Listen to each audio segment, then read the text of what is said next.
cœur, j'espère que vous allez bien. En tout cas, moi, je vais bien. Et aujourd'hui, on se retrouve pour une nouvelle vidéo Tour de magie. Donc, c'est parti. Pour commencer, on va demander aux téléspectateurs de choisir une carte. Ah oui, bien évidemment, nous pouvons mélanger. Nous pouvons mélanger tant que vous voulez. Donc, voilà, je pense que ça suffira. Et maintenant, nous allons demander aux téléspectateurs de choisir une carte. Imaginons qu'ils choisissent celle-là, au hasard. Je vais vous la montrer et moi, je ne regarde pas. Voilà. Donc après, nous allons la perdre dans le paquet. On peut couper encore.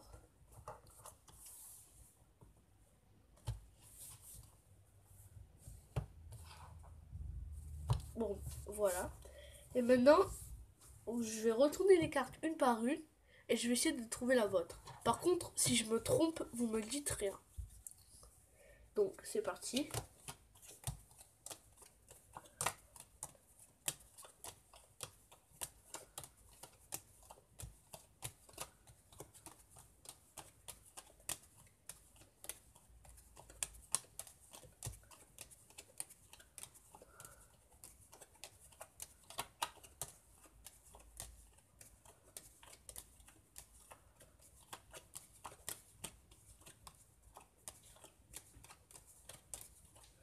Je pense que la prochaine que je retourne, c'est la vôtre.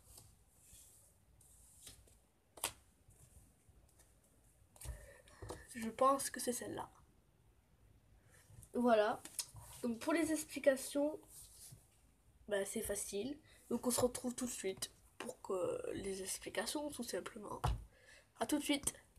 Pour les explications, c'est simple.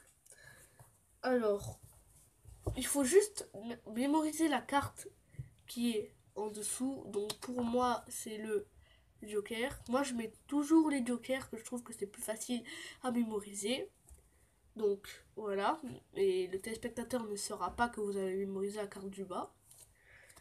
Après, vous pouvez mélanger, et pour que le joker ou la carte que vous avez choisie reste en bas, il y a deux mélanges possibles que je me sers moi. Soit mélanger jusqu'à la dernière carte.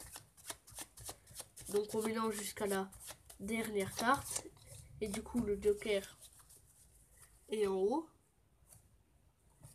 Soit après on prend le joker et on fait passer les autres par-dessus. Soit on prend deux cartes, la carte du haut et la carte du bas, ce qui fait que le joker est toujours en bas, et vous faites passer les cartes par-dessus. Moi, je me sers de celle-là parce qu'elle est facile. Sauf que pour la démonstration du tour, je me suis servi du premier mélange. Mais souvent, je me sers de celui que je viens de faire. Donc ensuite, nous disons au téléspectateur la carte qu'il veut. Donc il prend celle-là. Imaginons. Donc, ensuite, il la mémorise. Donc là, c'est le 3 de pique. Après, on lui dit, on va la perdre dans le jeu. Sauf que, en réalité, on la perd pas vraiment. Enfin, on la perd, mais on sait où elle sera. Elle sera à côté du joker. Donc après, on coupe. Donc le téléspectateur ne sait pas que vous avez mémorisé la carte en dessous. Et après, vous pouvez couper plusieurs fois encore.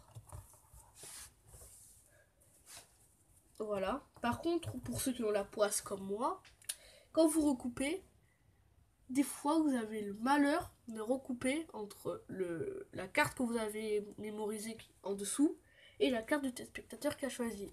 Donc ça s'appelle la méga poisse, que j'ai déjà eu devant des gens. Et oui, bon, bref. Après, vous dites au téléspectateur que vous avez posé une carte par une et que vous allez essayer de trouver sa carte. Et que si vous vous trompez, vous me dites rien. Voilà.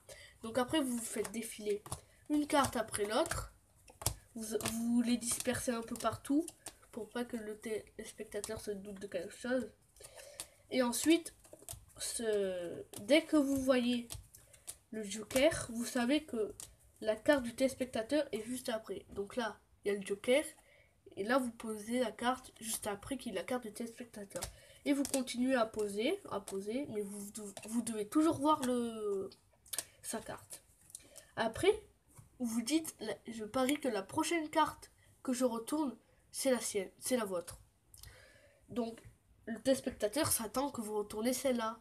Sauf que vous allez prendre la carte que vous avez posée du téléspectateur, donc le 3 de pique, et vous allez la retourner. Et voilà. Donc, ça, c'est pratique si vous faites à des amis qui font de la magie. Ils croient que qu'ils vous ont piégé, sauf que c'est fait exprès. Donc, ça peut faire un bon effet sur le téléspectateur. Et vous pouvez parier plein de choses. Par exemple, vous dites, je parie que la prochaine carte, je parie 10 euros que la prochaine carte que je retourne, c'est la tienne. Et comme lui, il va s'attendre que vous allez retourner la carte du haut, ben, il va dire marché conclu. Sauf qu'en réalité, vous allez prendre la carte que vous avez déjà posée, vous allez le retourner. Donc ça sera pari perdu et vous donnerez 10 euros. À part si vous pariez d'autre chose, hein, à part si vous n'êtes pas accro à l'argent comme moi. Argent. Bon, bref. J'espère que la vidéo vous aura plu et que vous allez vous abonner surtout et liker. Moi je vous dis quelque chose. À la prochaine. Bye bye.